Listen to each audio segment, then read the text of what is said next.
Okay, so itong ating 2 na inverter 12 volts, so 60 horse to. So ayan. So hahanapin lang natin ang positive ng switch nito sa loob. Then ito natin i-connect ang LBD. So ito yung LBD. So ito yung ano, disconnect at reconnect sa ating connection dito sa inverter kasi kailangan natin ng protection para sa ating battery. So may iwasan natin ng drain pati overcharge ng battery. So nakakasira kasi yun. So ayan, bubuksan natin. So ayan ang ating positive and negative. So dito na natin bubuksan. And dito. So ayan.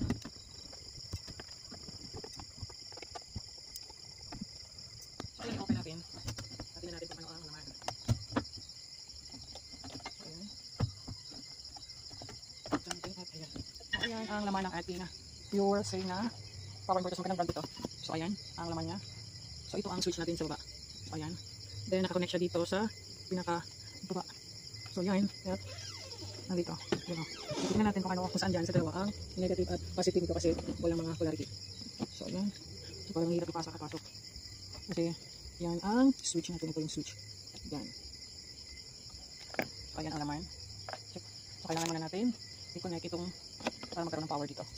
Then mahanap natin ang ating negative and positive. So ayun.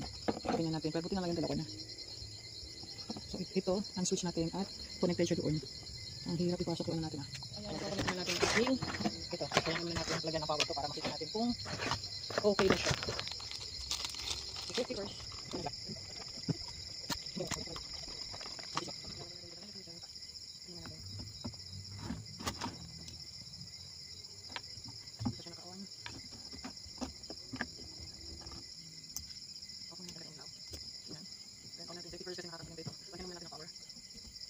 Power.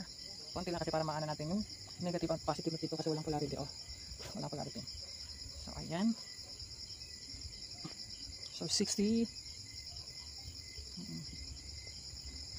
So patayin na natin at kuhanan na natin ng sanang negative and positive. So hindi natin papatayin lang natin pero hindi natin tatanggalin tong naka clamp sa battery. Ayan, papatayin na natin sa safety first pa rin.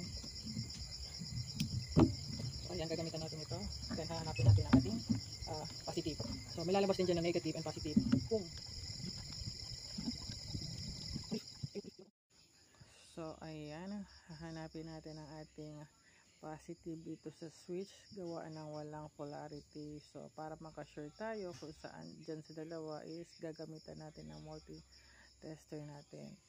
So ayan, nahanap na natin ang ating positive. Napakahirap talaga ipasok to kasi yung mga spacing. So ayan ang negative, then ayan ang positive. So dyan natin ilalagay ang ating LBD. So isang wire lang ang kailangan natin. So yung positive sa output ang ilalagay natin sa positive